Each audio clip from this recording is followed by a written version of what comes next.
welcome to the Citizen Channel and Match Report as we look back at an interesting day at the Etihad. Crowd was rubbish. We'll get that out of the way first. A lot of empty seats today, guys. I mean, I don't know. Obviously, I know Christmas is coming, but pretty pathetic turnout today by City fans. I must admit, it's a bit low. I mean, that's the worst one we've had for a league game this season. That's for sure. Leeds on Tuesday night as well. Well, that'll be hopefully it'll be a few more there. Let's hope so. Anyway, forget that. We've done that. We've covered that. Manchester City 1, Wolves 0 on the 11th of December 2021, 12:30 p.m. kickoff. Yeah, have a quick look at the lineups before we get on to the game. I got 8 right, which is okay. It was no big surprise. Walker wasn't there. Obviously, I put him in my team, but I thought Pep might stick him on the naughty step after what happened in midweek, which is probably right, to be honest with you. But obviously, we sort of take a chance, don't we, if we don't put out our Walker in our best team, especially with his pace as well. So there we go. We've got Ederson, Cancelo, Diaz, Laporte, Zinchenko, Rodri, Gundogan, Bernardo, Jesus, Sterling, and Grealish. Yeah, Wolves, I got 10 of theirs, right? Yeah, I always do better on the away team. Sarr, Kilman, Cody, Sace, Samido, Neves, Dendonka, Aitnuri, Adama, Jimenez, and Moutinho. Why are we so frightened of this Adama guy? I mean, I've seen things obviously on the internet where he's a giant running around, and it's spot on. I mean, it's okay. I mean, don't get me wrong, and he's scored nearly half of his Premier League goals against City, but we shouldn't be worried by him. And he did the same to us today. I think I'm so glad when they took him off, because he was frightening our guys to death. Didn't get to the back guys. He was sort of running rings around the midfielders, but. Yeah, I don't understand it, but hey, there you go. Who's in charge? Jonathan Moss. Well, we'll have a quick word on him, and we could spend a whole vlog on him, really, couldn't we? VAR, Andre Mariner. I've not had a chance to see anything back, guys. I was at the match, so I've no replays as I'm recording this. There's nothing on the telly yet, so I don't. How these things panned out, I'm not too sure whether they were or they weren't. I know there's certain things happened. We'll go on to that in the match report now, which we're going to talk about.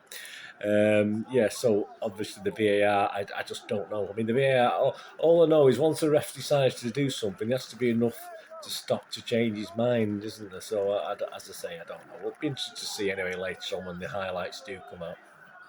Yeah, an interesting, if not exciting game where all the excitement came from old Chubby Cheeks himself, didn't he? Mr. Moss in the middle. I mean, for 20 minutes, he gave nothing. I think there was at least 2 penalty shouts that City had, reasonable. Players got barged off the ball willy-nilly, and he gave nothing. Then all of a sudden, he started giving everything and nothing. So he started, one he'd let go, and the next one he'd give us a free kick and book someone. So it's just a clear exhibition of how not to referee a game, in my opinion. It was pretty shocking overall.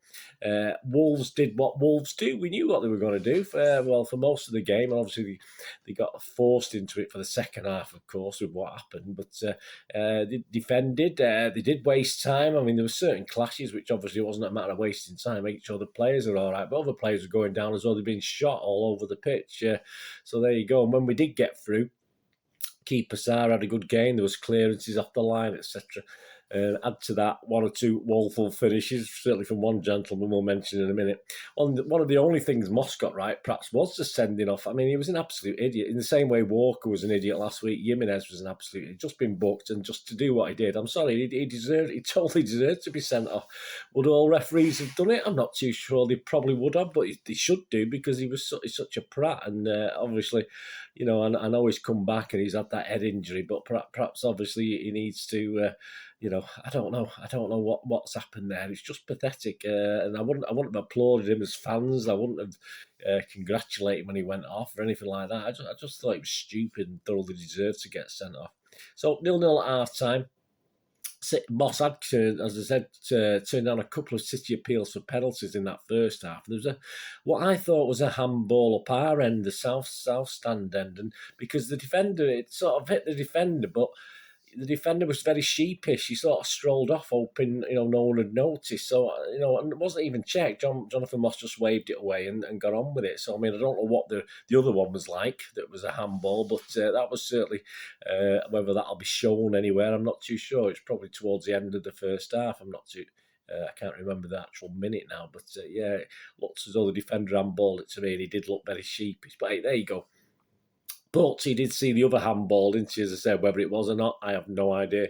Thankfully, this would prove, of course, the winner for us. I think Edison ran over to the bench. I was hoping he was asking if he could take it or not, to be honest with you. But obviously, we sort of looked on in horror, most of us, as Mr. Sterling was decided he was going to take the penalty. There you go, stepped up, and he scored. All credit to Raheem. He scored the goal. I mean, luckily the keeper committed himself because the ball literally went straight down the middle, just slightly to his left, perhaps. But he went right, and the ball went slightly left, so he couldn't even get a foot on it or anything like that. But Sterling's 100th in the Premier League. Well done, mate. We did have chances to finish off. I mean, one obvious one, as I say, I've not been able to go back and look at highlights and stuff. I just remember the Grealish one that went rose head, didn't it? I have no idea whether it bobbled or something or not. It just put just a very, very poor finish at the back post. With time running out, of course, I got a good view of that. Wolves finally broke free, didn't they, with the last 4 or 5 minutes? And it was I saw that ball swing over, and Zinchenko was at the back post, and the guy was towering over him, so I knew he was going to get his header on target. And I just don't know where Edison came from. It might not look that good on the telly, but I thought he did an excellent tip over, because I just thought it was a goal all day long. And how embarrassing would that have been? And of course, that gave Edison his 100th clean sheet as well at last in all competitions. So that's fantastic get for Edison as well. So yeah, it was a pretty forgettable game. Wolves may consider themselves unlucky. I've been looking at some of the social media, City getting a lot of stick, and obviously about buying off the refs and all the oil money, all the usual rubbish you would expect. But to be honest with you, the team plays in a negative way. I mean, they didn't have a lot of option once they went down to 10 men. So, but the first half, they weren't much better either. So I'm happy that they got what they deserve, which is absolutely nothing. As I say, they may consider themselves lucky, and other fans will consider them unlucky as well. And yeah, in the same way they were unlucky last week to lose in injury time to Liverpool. But hey, unless you come out and have a go, they probably got what they deserve for me. But it's not great to watch, is it? But we'll talk about Wolves in a second. And as far as Moss is concerned, the sending off aside, which he probably got right for me, I think he was spot on. He needs to hang up his whistle. He's just a waste of time. He's never up with play. He's far too fat. He can't keep up with things. He should just quit now. Key stats, City 24 shots, 10 on target. So, yeah, I mean, that's okay. But, we'll go on to it when we talk about City in a minute. But, 24, 10, no, 1 goal with 24 shots. Not great. Wolves 2 shots, 1 on target, so that was summed it up really, didn't it? 72% possession for City. Pass completion, City was 91%, Wolves just 74%, which is probably par for the course. Right, on to the player ratings. Mr. Brennan's in charge of the MAINE ratings. I'll give you his views and score, then I'll just add anything that I can add to it, as I say, based on my view in the South Stand today. So my starting score 6.5. So if they have an average game, I'll give them 6.5. If they weren't as good as average, I'll give them less. And if they were better than average, I'll give them more. And I'll let you know my man of the match. Let me know yours as well, guys. Let me know your player ratings as well, or anyone who perhaps stood out to you or didn't stand out at all to you. Edison, Stewart said, had a bit of a tidy footwork to do in the first half. He did, and had to be sharp to deny Kilman at the death. He did. So let's just give him a 7. I'm going to give him a 7.5. That was a 2-point saving thing, wasn't it? We got 3 points instead of 1. I mean, that said, it would have been such an embarrassment to draw against Wolves with 10 men for half of the game. I thought it was a good little save. And he played really well up throughout. So, and it's his 100th clean sheet. So I'm going to give him 7.5. Cancelo, Stewart said, given his given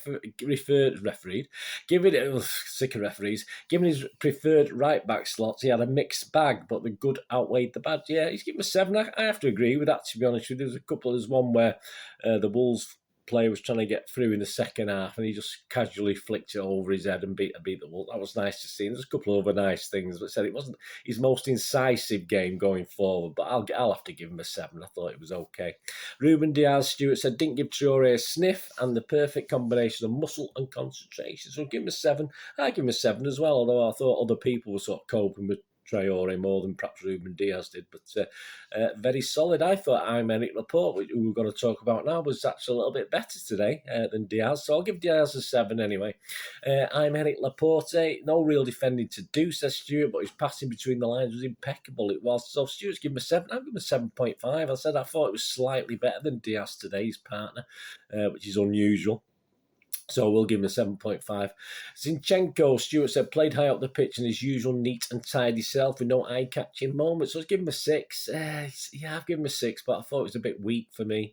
In a game where we sort of dominated going forward, I just didn't think he added that much up there, to be honest with you. Obviously, I saw a good view of him in the first half, not so much the second half, but yeah, a bit under par for me, so I'll just give him a 6. Stuart only give him a 6 anyway. Rodri drew the red card from Jimenez, says Stuart, and got involved with Cody. The rest was about control and dictating the pace. Yeah, so Stuart's given him an 8. That's very good. I'll give him a 7.5. Yeah, but it was a big lug, wasn't he? It was annoying to them. It was annoying to the opposition, which is great. And he played okay as well, so that'll do for me. I'll give him a 7.5 for that. Rodri today, it was okay. It was just a big lug and a big pain in the bum, to be honest with you. Ilkay Gundogan says Stuart, his last act was a header cleared off the line. Yeah, I didn't know who headed it. I saw it off the line, but he was unable to inspire the Blues. So Stuart's given him a 6. Yeah, I'm going to echo that. Apparently he's got a bad back, hasn't he? He's got another guy with a niggle, so we've probably lost Gundogan for a bit now as well. But yeah, he played as though he had a bad back, to be honest with you. So it did show. Bernardo Silva, Stuart said, even when the inspiration flags a little, the work rate never does, and he won the dubious penalty. Yeah, but I wasn't sure who did that from my end of the pitch either. So he's given him a 7. Yeah, I've got to give him a 7. Perhaps he should have done a little bit better. There's one where he sort of teed up nicely, and last week he would have nestled it into the top corner, but he blasted a couple of yards over the bar in the first half, which would have been nice for that to go in. But as Stuart said, he won the pen. Not as inspiring as normal, but still very, very good. So yeah, I'm going to give him a 7 like Stuart as well. Gabriel Jesus, Stuart said, found it tough in the crowded final third, but kept working away at a stubborn defence. So he's given me 6. Yeah, I've only given him a 6. Not one of his better performances. I've very rarely noticed him. I think he went missing for long periods of this game. I'm sure he worked his socks off, but I just didn't, as I say, again, the second half, perhaps I didn't notice things as he's up the other end, but I just thought it was a very quiet game from Gabby Jesus today. From all our forward-thinking players, apart from one, which we'll get onto in a minute, I thought it was very quiet indeed. Jack Grealish, Stuart said, same old story, plenty of decent approach work, but no great end product, and another glaring miss. Yeah, well, obviously, I like to see that one back, but it did look a bit glaring, didn't it, from where we were. 6 is giving him. I'm only going to give him a 6 as well. I nearly went 5.5, but we'll give him a 6. It wasn't his usual ball glued to his foot thing either. For me, he's very, reasonably rarely loses the ball, but I thought he did today. I don't think he looked at it today. And as I say, that miss wasn't good, was it? Raheem Sterling, smart penalty, says Stuart, for his 100th league goal. I don't think it was a smart penalty. I think only had to stand up, he would have saved it. But hey, there you go. He deserved. But we've seen that. But I mean, obviously, I'm not going to criticise him. He scored it. That's simple as that. And I think he'd missed his previous 3, hadn't he? So there you go. And he deserved that for giving the defence most of their problems, says Stuart. Yeah, so Stuart's given him an 8. Yeah, well, again, I'll give him a 7.5. He was only our real attacking option today. I thought everyone else was pretty naff and pretty average, to be honest with you, but at least he had a go. He was lively. He made some bad decisions as usual, where he ran into dead ends or lost the ball and didn't dribble past anyone when he had an opportunity or go past someone. But overall, I think he was the only player in an attacking sense that actually looked as though he could score or create something for City. So there you go. So I will give him a 7.5. So well done, Raheem. The subs, yeah, Phil Foden for Gundogan on 55 minutes, livened things up, said Stuart. So give him a 7. Well, I've just given the bog standard 6.5. That is a certainly better corner taker than Gundogan. That's one of Gundogan's problems. He can't see his corners are pretty rubbish, aren't they? Let's be honest about it. At least Foden gets him into the danger area. Gundogan's are usually cut out at the near post or something like that. Kevin De Bruyne, yeah, he got a bit of a cameo, didn't he, for Grealish on 74 minutes. Stuart said a couple of sharp passes. Yeah, he's given him a 7. Very kind, Stuart. 7. Yeah, I don't mark him. He wasn't on long enough. But I think he was okay. Again, it's just a matter of getting minutes into his legs. And a very, very odd man of the match. I mean, I'm not going to give it Mr. Moss, even though obviously some opposing fans are saying we should. No, I think a frustrating bunch today. So we did play some good approach work, some good forward work, but we just looked a bit weak in front of goal. This is, obviously it's one of those games where you think, oh, if only we had a striker, but normally the midfielders work, don't they? But not today. So the best of a frustrating bunch. I am going to give one. I was going to say I was going to chicken out and not give one, but I'm going to give Raheem Sterling. He wasn't great, but at least he had a go, and at least he was as an option and as a forward thinking player, he was probably stand out today of anybody else, to be honest with you. So I'll give it Raheem Sterling. So let me know what you think, guys. Anyway, have I been too kind there? But he deserves it. Ibrahim or Edison deserve it anyway for the 100 clean sheets and the 100 Premier League goals, respectively. Overall record against Wolves now, we played 58 at our place in the league. All the various leagues we played them in, second division, first division, Premier League, whatever. We won 34 now, lost 13 and drawn 11s, and we scored 139 goals and let in 82. So Wolves going forward, they can be more positive. They can play a lot better than that. Of course, I mean, obviously, they've shot the last couple of games, Liverpool and City, and you can't blame them for that. And obviously, the new manager there knows how to do that, and they do it quite well. Without that penalty, it'd be hard to argue that we would have scored against them, even against 10 men. Obviously, it's a totally different game without that penalty, isn't it? So obviously, different moves, etc., etc. But they did very, very well. And as I say, I only think they don't deserve anything because they were pretty negative throughout, and as I said, probably a good reason to be in the second half, obviously. But I just thought they were a little bit uninspiring to watch. I wouldn't want to watch that every week, and perhaps they'll improve. They got some good players, but obviously they're not sort of giving much rein at the moment to sort of rampage forward and stuff like that. But and Traore will always be a pain for us, won't he? To be honest with you, but I think he wants to go pastures new, doesn't he? He's had enough. So it's not all singing and dancing there, is it? They'll be okay, but they're not going to set anything alight playing like they are at the moment. But perhaps they'll improve as time goes on and be a better team to watch, because they're not great to watch at the moment. But good luck to them anyway. City going forward, I mean, what can you say? I mean, it was just we got a little bit of luck at the right time. As I say, I think perhaps Moss did give a penalty, a sort of dodgy penalty, but I think it was at least one or two others where we should have had a penalty. He didn't even look at it. So, I just thought we lacked a real attacking bite today. We did miss a forward. To be honest with you today, I thought we played some okay approach work, considering we had to get behind 9 or 10 men at a time, which is never easy, of course. And it was never easy. And it didn't really change, even having the man sent off, because all they did was they kept Traore or someone up part of the time. But obviously, in theory, they just put 10 men behind the ball, the old 10 men they've got. So it didn't alter that much when they got a player sent off.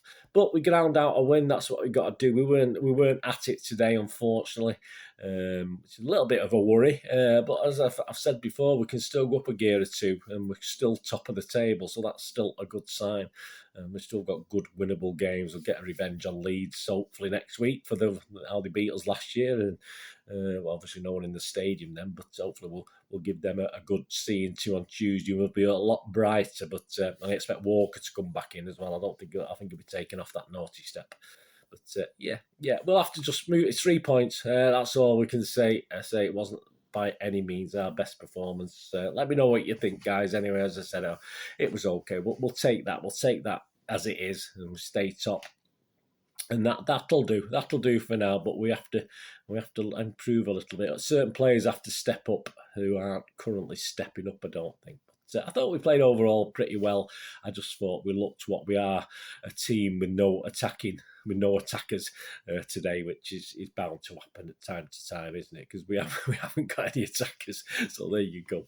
Anyway, join me as I look forward to the Leeds game. Obviously on Tuesday evening, there's a History Boys feature out there that's gone back to 1980. Alan Clark was the manager of Leeds, only 36, manager of Leeds. Have a look at that. And there's always a little special on our little alien mascot Moonchester as well. Please seek that out as well if you can, guys. It's just a bit of fun, a bit of Christmas love story, so seek that out. And of course, I'll have the odd show and the preview show coming very, very soon. Thanks for watching, guys. Whatever you're going to do rest of the day, have a great one. Look after yourselves, look after your friends, look after your families. More important, let's all look after each other to be here again on the Citizen channel. Or please have a look at my film and TV channel as well if you like films and TV dramas. Try and do reviews and information, vlogs, etc., etc., and try and inform and entertain on there as well. So if you have a look at that and give us a thumbs up on there and a thumbs up on here, guys, that'd be absolutely fantastic. That'd be great if you can do that. But it's not, if it's back here on the Citizen channel, I only ask one thing, guys, don't I? Please stay safe, Blues. Come on, City. Thanks for watching. Bye for now.